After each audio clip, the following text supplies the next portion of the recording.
Bismillah, salam alaikum wa rahmatullah. Est-ce qu'on m'entend correctement? Wa alaykoum salam wa rahmatullah wa barakatuh. On t'entend parfaitement.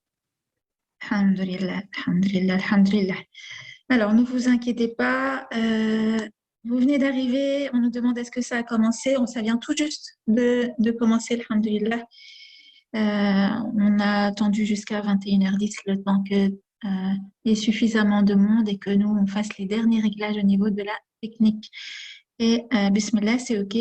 Normalement, si je dis pas de bêtises, le rappel doit être en même temps diffusé en live sur YouTube, sur la chaîne Rappel éveil spirituel. Donc, vous pouvez diffuser autour de vous ceux qui n'ont pas réussi à se connecter sur Zoom. Vous pouvez leur dire que c'est aussi sur YouTube normalement. Si je dis pas de bêtises, si vous pouvez me confirmer ça, les filles, c'est OK ou pas encore? Bon, bah, khir. En tout cas, on fait au mieux de sorte que ça le soit. Bismillah, on va ouvrir, Inch'Allah. A'udhu billahi minash shaitanir rajim. Bismillah ar-Rahman ar-Rahim. Bismillah wa salatu salam ala ashrafil mursalin. سيدنا محمد صلى الله عليه وسلم ومن تبعه بإحسان إلى يوم الدين. اللهم اشرح لي صدري ويسر لي أمري واحلل عقدة من لساني يفقهوا قولي. بسم الله الرحمن الرحيم. Alors, bienvenue à toutes et à tous. On est dans une soirée familiale ouverte pour tous. Donc, vous êtes sur le Zoom de Dar al-Qur'an pour partager, Inch'Allah, et vivre ensemble ce beau moment qui, on l'espère, sera plein d'émotions ce soir. Donc, nous sommes le mercredi 15 décembre 2021 et comme vous le savez peut-être, nous sommes très attachés au calendrier lunaire, notamment par rapport à nos clôtures mensuelles du Coran. Et donc, nous sommes le 10e jour de Jumad al-Oula par rapport à l'observation de la lune qu'on a suivi, le calendrier qu'on a suivi. Et donc, nous sommes le 10e jour de Jumad al-Oula 1443 et nous sommes donc dans la première décade du mois de Jumad al-Oula, dans les 10 premiers jours. Jumad al-Oula, c'est le 5e mois du calendrier musulman, à la suite duquel se trouve, pour ceux qui ne connaissent pas Jumad al-Thani, Rajab, qui est le 7e mois, Sha'ban, le 8e, et Ramadan, le 9e mois du calendrier lunaire. Et oui, vous avez bien entendu Ramadan, subhanallah, et les compagnons, radiyallahu anhum wardahum, invoquaient Allah, subhanahu wa ta'ala, 6 mois avant le Ramadan, afin qu'il leur permette d'y parvenir. Et amin, ya hay. Et puissent nos malades guérir et pouvoir l'accueillir, Inch'Allah, amin. Et les compagnons d'invoquer Allah 5 mois après Ramadan encore, afin qu'il accepte de leur siyam, leur jeûne et leur qiyam, Inch'Allah, amin, ya hay, ya qayyum. Et nous sommes donc aussi à la porte des jours blancs, ces jours où il est recommandé de jeûner, qui débuteront, Inch'Allah, donc ce samedi 18 jusqu'au lundi 20 décembre, pour celles et ceux qui le peuvent. Donc une belle soirée fraternelle qui nous attend, Inch'Allah, durant laquelle vont se conjuguer ce qui m'anime particulièrement le plus sur Terre, à savoir la connaissance qui élève, le sacré et le beau. La connaissance qui élève, le sacré et le beau. 3 éléments qui m'émeuvent, 3 éléments qui me font briller et aussi mouiller les yeux pour ne pas dire pleurer.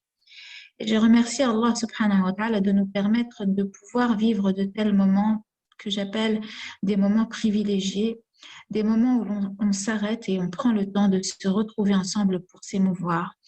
Des moments tellement précieux qu'il convient, Inch'Allah, vraiment d'en prendre soin et de demander à Dieu d'avoir la plus pure des intentions pour pouvoir nous autoriser à les vivre et les revivre encore et encore. Et je vais me permettre, avant d'accueillir notre sœur Barbara Moulan, qui a la récompense d'avoir répondu à notre invitation sur le Zoom de Dar al-Qur'an, je vais me permettre d'introduire par le pourquoi d'un tel sujet, dont je rappelle le titre La femme, l'eau, les rites, le pourquoi ai-je fait un tel choix, si je puis dire. Une des fonctions que j'occupe m'amène à recevoir des couples qui traversent des crises depuis maintenant plus d'une dizaine d'années Et c'est dans ce cadre-là que l'inspiration m'est venue. En effet, nombreux sont celles et ceux qui se plaignent des différences dans leur couple entre les débuts du mariage et la suite, dirons-nous. Le fameux deuxième effet qui se coule, le fameux effet qui se coule pour ceux qui ont connu cette ancienne publicité. Une différence dans l'intensité exprimée ou ressentie des sentiments, une différence dans le temps de partage, d'écoute et de temps passé à deux, une différence dans le temps des retrouvailles et une perte de qualité dans l'intimité. Et même si ce que je vais dire va peut-être sembler bizarre pour certains, j'ai eu à constater dans le cadre de ma profession que la période dite des menstrues offre en réalité au couple la possibilité de revivre, écoutez-moi bien, des lunes de miel et ce mensuellement sans être obligé de devoir payer un billet pour les Seychelles. Et ce qui, dans la majorité des cas, a souvent été considéré comme une contrainte, est en réalité ce qu'on pourrait appeler le secret de l'attirance et de l'amour impérissable qu'Allah nous offre. Nous savons qu'une certaine monotonie, bien qu'apparemment inoffensive, peut infiltrer toute intimité des relations conjugales et peut en saper ses fondations. Et cette injonction divine qui nous invite à la séparation mensuelle régulière entretient un sentiment de nostalgie qui précède l'émotion des retrouvailles.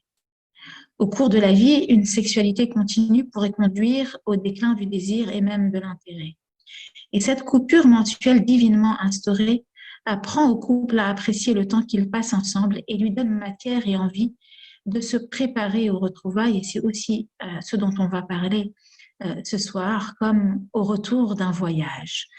Et pour ce qui est des menstrues, il s'agit pour la femme d'une invitation à un voyage intérieur, d'une invitation à un voyage introspectif, une invitation à faire une halte pour prendre soin de soi, à apprécier le beau, à nourrir son besoin de créativité, d'harmonie, de paix intérieure. Chaque mois, le couple se sépare. Certes, ce n'est pas toujours à sa convenance, ni facile à gérer, mais les époux, grâce à cette pédagogie divine et miséricorde divine, ressentent ainsi un manque l'un pour l'autre. Et ils vont compter les jours jusqu'au moment où ils vont pouvoir se retrouver et à chaque fois, ils vont ainsi pouvoir percevoir cette rencontre sous un nouveau jour.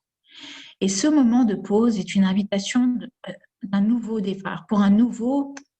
En fait, c'est une invitation de ce nouveau point de vue à apprécier l'autre avec un nouvel intérêt, un désir renouvelé de se retrouver comme si nous étions l'un d'un côté de Marwa et l'autre de Safa. Condition que l'on décide de vivre cette loi divine avec cette façon, bien sûr, de voir les choses. Et à ce propos, le Talmud déclare, en parlant de cette séparation des corps, car eux aussi la vivent ainsi, on va le voir, afin qu'ils la chérissent autant que le jour de son mariage. Et j'ai voulu, en invitant notre sœur Barbara, apprendre ce que disent les textes sur ces rites de la séparation et des retrouvailles. Car la relation homme-femme s'épanouit sur un mode de séparation et de retrouvailles. Lorsque Adam et Hawa alayhim salam ont été descendus sur terre, ils n'ont pas été descendus. Alors, est-ce qu'on m'entend toujours? Oui, oui, très bien. Oui. D'accord, parce que j'ai eu un petit icône qui s'est allumé. Khayr, Inch'Allah. Je disais, subhanallah, que la relation homme-femme s'épanouit sur un mode de séparation et de retrouvailles. Et lorsque Adam alayhi salam et Ummana Hawa ont été descendus sur terre, ils n'ont pas été descendus au même endroit.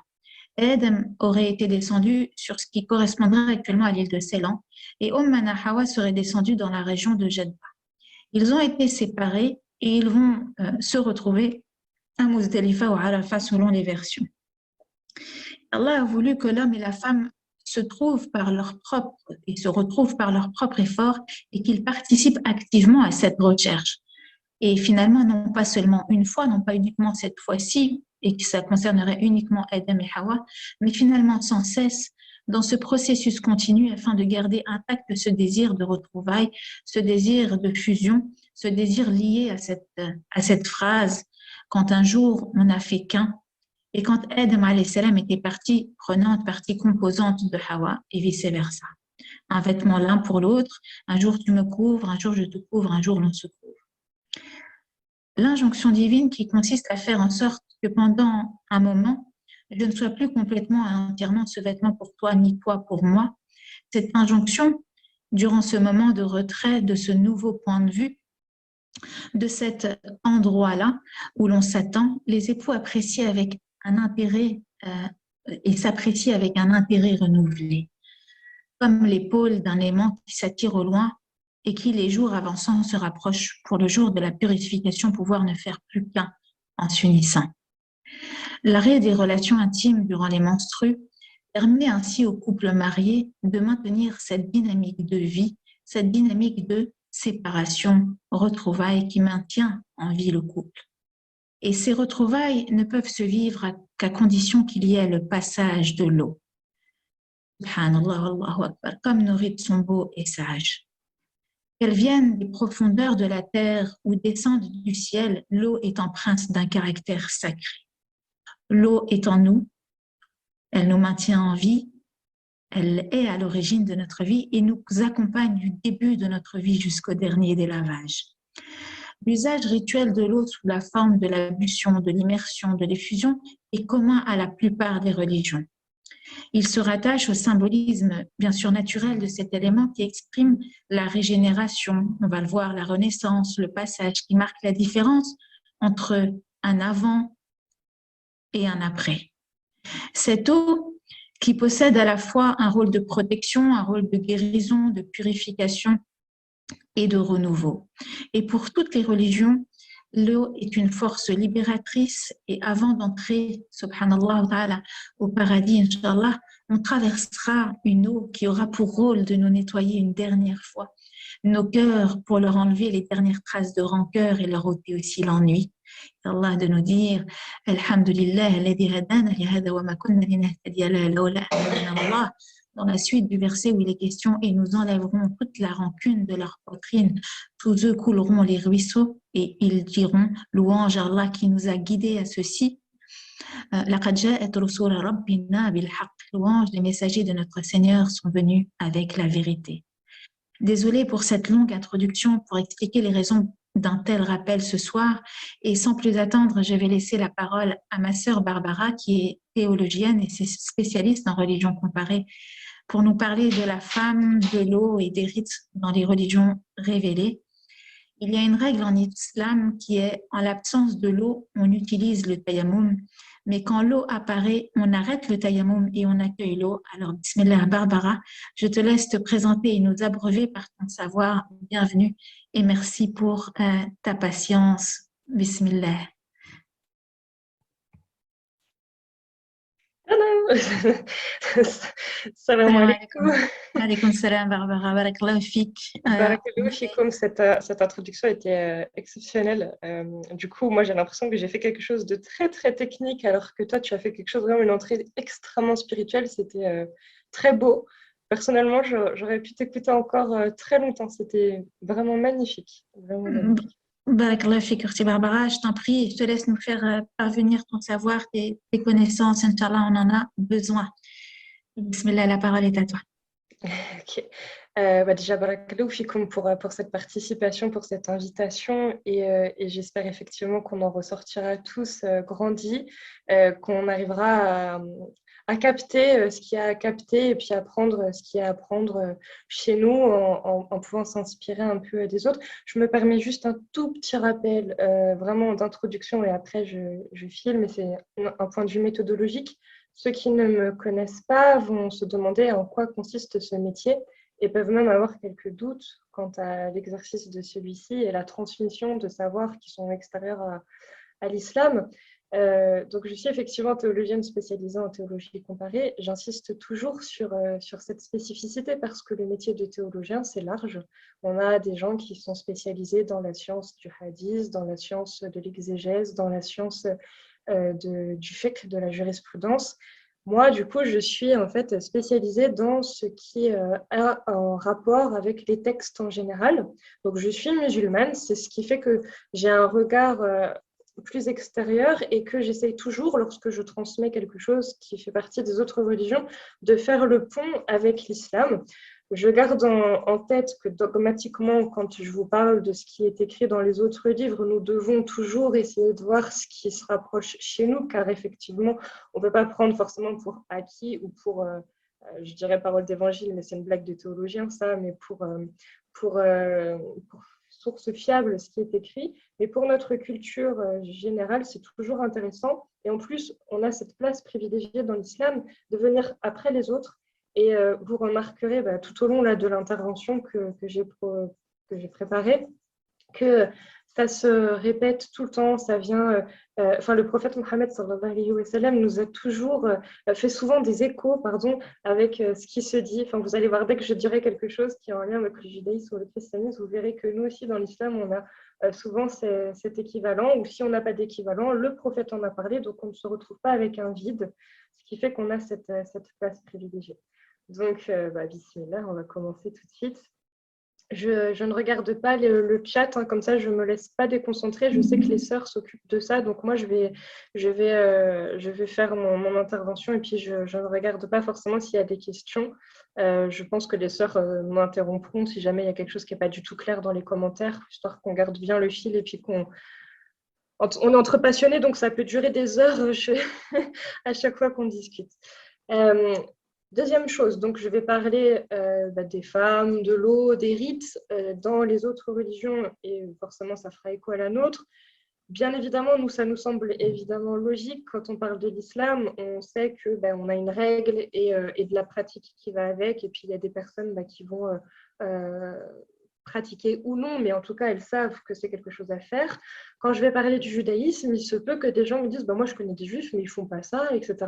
Je vous parle de ce qui est écrit dans les textes, donc j'ai tous mes livres à côté de moi. Si jamais vous avez besoin, à la fin de l'intervention, d'avoir des références bibliographiques, n'hésitez pas, ils sont tous là, donc je pourrais tous vous les montrer, afin que vous ne me croyiez pas sur parole. Ce n'est pas le but, c'est vraiment qu'on s'élève avec science, donc ce n'est pas moi qu'on écoute, mais vraiment ce qu'on a pu compiler. Et voilà, donc, je pense que les rappels méthodologiques sont bons, on y va. Donc effectivement, Myriam, tu as parlé du principe d'ablution que l'on a dans l'islam, qui est très important puisque c'est notre purification avant chaque prière. Dans plein d'actes de notre quotidien, nous devons le faire. Et dans le judaïsme, on a aussi ce principe d'ablution.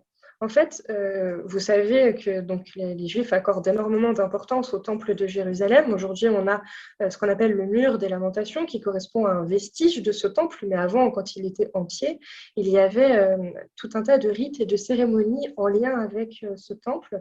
Et il y avait donc des prêtres. Alors, on les appelle des prêtres à l'époque du temple, mais c'était bien des Juifs, ce ne sont pas des rabbins. Ce ne sont pas des prêtres catholiques, on les appelait des prêtres. Et avant de faire ces rites qu'ils faisaient avec justement les temples, avant de faire des offices, avant de faire des prêches, etc., ils avaient un rite d'ablution qui est une ablution des mains. Et chaque juif aujourd'hui, même s'il n'y a plus le temple de Jérusalem, et même s'il n'est pas un prêtre, doit, lorsqu'il se réveille, faire l'ablution des mains.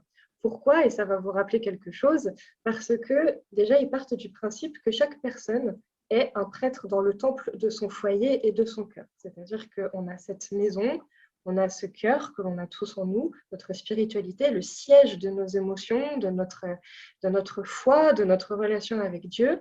Et le foyer est là où, entre guillemets, on est prêtre dans le sens où on officie au sein de notre maison avec les gens qu'on aime, comme tu as su le rappeler magnifiquement en introduction.